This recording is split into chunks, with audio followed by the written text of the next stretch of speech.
భవిష్యత్ తరాలకు చక్కటి పర్యావరణాన్ని అందించేందుకు ప్రతి ఒక్కరూ మొక్కలు నాటాలని environment council of India state director Bonam Ramesh BJP జిల్లా అధ్యక్షుడు బిక్కిన విశ్వేశ్వరరావు పేర్కొన్నారు.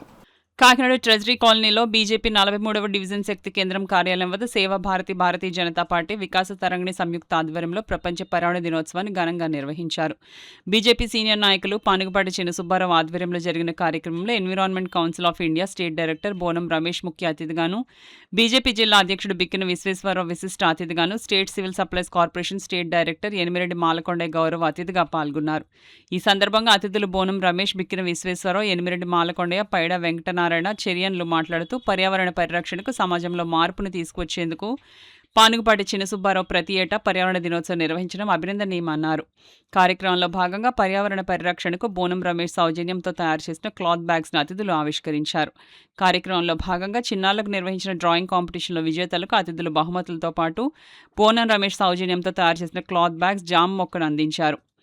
అనంతరం అతిథులు బోనం రమేష్, బిక్కిన విశ్వేశ్వరరావులు మొక్కలు నాటారు. చిన్నసుబ్బారావు కార్యక్రమంలో పాల్గొని వారందరికీ జామ మొక్కలను, బోనం రమేష్ క్లాత్ బ్యాగ్లను పంపిణీ చేశారు. ఈ కార్యక్రమంలో బీజేపీ జిల్లా ప్రధాన కార్యదర్శి కుండల సాయి కుమార్ యాదవ్, బీజేపీ నాయకులు సాహితీ వర్మ, దువ్వారి సుబ్రహ్మణ్యం, యువమోర్చా నాయకులు పాదు, చోడిశెట్టి రమేష్, ఘంటసాల గోవిందు, అప్పాజీ, కరి సత్యనారాయణరాజు, యార్లగడ్డ రామ్కుమార్, పెండిం శ్రీదేవి, గూటూరు పద్మ, జనసేన పార్టీ నాయకులు సూరిబాబు, వికాస తరంగిణి సభ్యులు చిన్నారులు, వారి తల్లిదండ్రులు, మహిళలు పాల్గొన్నారు. దీన్ని చాలా సీరియస్గా తీసుకుని ఈవేళ ఒక్కరోజే చేయమని చెప్పట్లేదండి. చిన్నపిల్లలకి ముందుగా పెద్దవాళ్ళ కంటే ఎక్కువ అవేర్నెస్ ఉంటుంది. వాళ్ళని కొంచెం ఇంట్లో కూడా ప్రోత్సహించి, అమ్మ మీరు రేపొద్దున మనం హ్యాపీగా మంచి స్వచ్ఛమైన గాలి పీల్చుకుంటూ చల్లటి వాతావరణంలో ఉండాలంటే మొక్క యొక్క ఆవశ్యకత పిల్లలకి కంపల్సరీగా తెలియజేయాలి. అదేవిధంగా పర్యావరణం అంటే ఓన్లీ మొక్కలను పెంచడమే కాదండి, మన చుట్టుపక్కల ఉన్నటువంటి ప్రాంతాల్లో ఏదైతే నీట్నెస్ మెయింటైన్ చేయాలో, క్లీన్లీనెస్ మెయింటైన్ చేయాలో అది ఎవరో వచ్చి తీస్తారు అని కాకుండా మన బాధ్యతగా మనమే ఆ క్లీన్ చేసుకోవడం, ఇటువంటి కార్యక్రమాలు కూడా పిల్లల్ని ఇప్పటి నుంచి కూడా ప్రోత్సహించి పెద్దలు కూడా ఆ పని చేసేయాలి. అట్లా చేసిన పక్షంలో ఒకప్పుడు బెంగళూరు నగరం మీ అందరికీ తెలుసు, టెంపరేచర్ వచ్చి సమ్మర్లో 25 degrees దాటేది కాదు. ఇప్పుడు బెంగళూరులో కూడా టెంపరేచర్ 35 degrees ఉంటుంది, 10 degrees పెరిగింది. ఓన్లీ కారణం ఏంటంటే ఇండస్ట్రీస్ కాదండి, మొక్కలు తగ్గిపోయాయి. సో కాకినాడలో ఈ సంవత్సరం మనం ఇప్పటిదాకా 43 degrees టెంపరేచర్ చూసాం ఈ సంవత్సరం.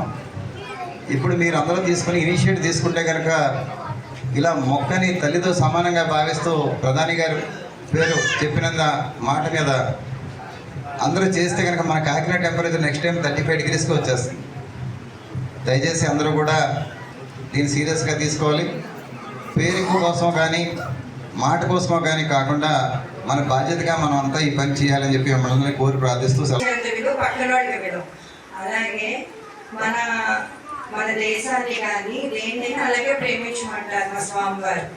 ముందు మనం ఇంట్లో అందరినీ మంచిగా చూసుకోవాలి, వాళ్ళకి ఆరాధన చేయాలి, పక్కనోని ఆదరించాలి. ఇలా చేస్తే టెర్రరిజం అనేది ఉండదు, పక్క దేశాలతో కూడా మైత్రి బాగుంటుంది అనేది మా చిన్న స్వామివారి స్లోగన్.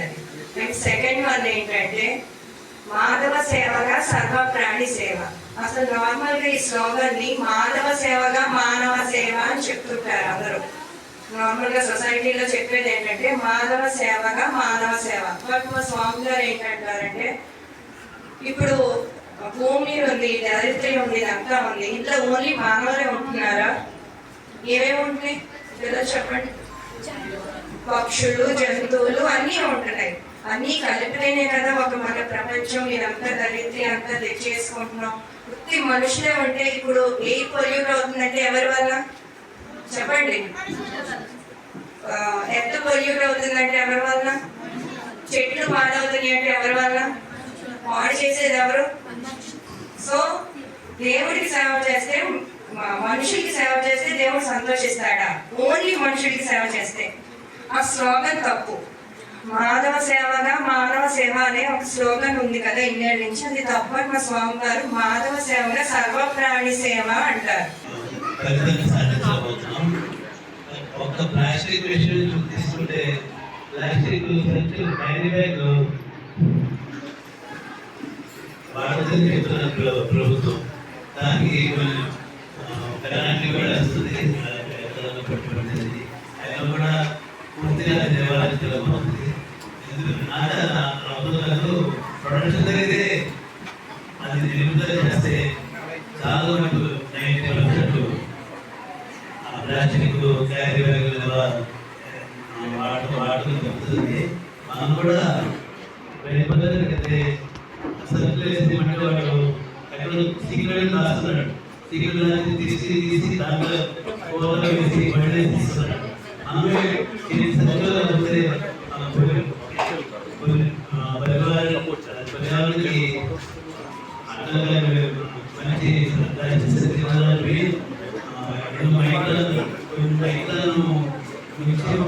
పర్యావరణకి ఆటలు కాదు, చేతికి పద్ధతి మంచి మనం గొడవ తీసుకెళ్ళి పర్యావరణాన్ని కొట్టుకుంటే ఆ ప్లాస్టిక్ వాటిలో తగ్గుతుంది.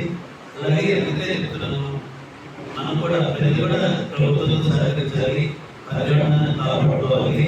అందుకే ఈరోజు పర్యావరణ సంరక్షణ దినోత్సవం వల్ల మరోసారి అభినందనలు తెలియజేస్తూ మనం కూడా అన్ని నిబంధనలు పాటించి పర్యావరణాన్ని కాపాడుతున్నారు.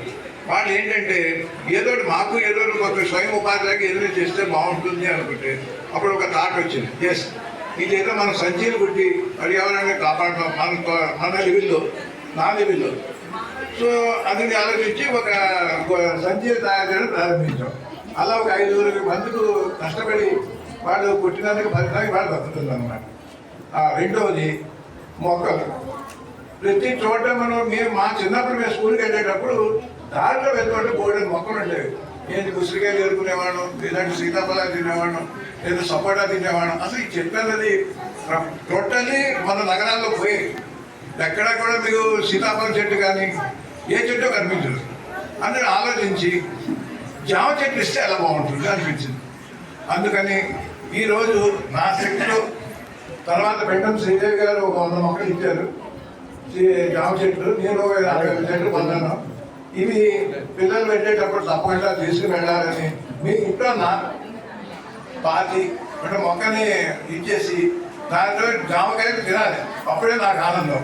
అదేనా ఇంటికి తీసుకెళ్ళేదో మూల పెట్టే గట్ట ఆ జామ చెట్టుని చక్కగా నీళ్లు పోసి పెంచి పెద్ద చేసి కనీసం 50 కాయలు తింటే నాకు ఆనందంగా ఉంటుంది. వ్యాపారం వైపు చూస్తున్నాము, లాభసాటి కోసం చూస్తున్నాం తప్ప మన పర్యావరణం దెబ్బతింటుందనేది ఎవరు ఆలోచించట్లేదు. ఇక అధికారులకు వెళ్తే వారి పర్సంటేజీలు వస్తే చాలు, ఏమైపోయినా పర్వాలేదు అనేది వాళ్ళ ఆలోచన ఉంది. కానీ దీనికి ఎవరు బాధ్యత తీసుకుంటారు?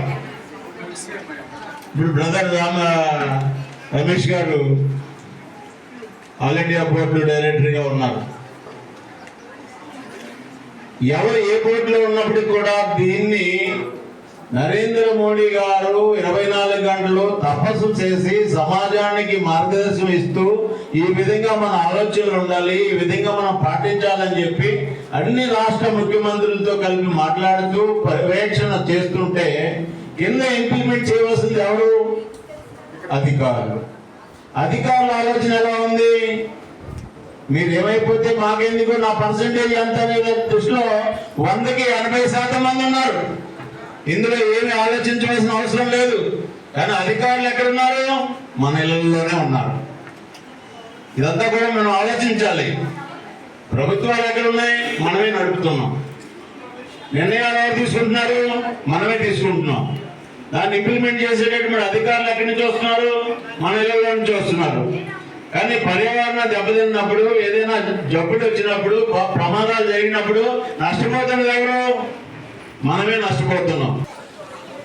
సుబ్బారావు గారు అయినటువంటి ఎన్నో కార్యక్రమాలు చేసుకుంటూ భారతీయ జనతా పార్టీకి మెరుగైనటువంటి సేవలు అందించుకుంటూ సీనియర్ సిటిజన్గా పేరు తెచ్చుకున్నటువంటి ఈయన మరి సుబ్బారావు గారు అయినటువంటి వీరికి మీ అందరి తరఫున, ఈ వార్డు ప్రజల తరఫున వారికి మరొకసారి కృతజ్ఞతలు తెలుపుకుంటున్నాను.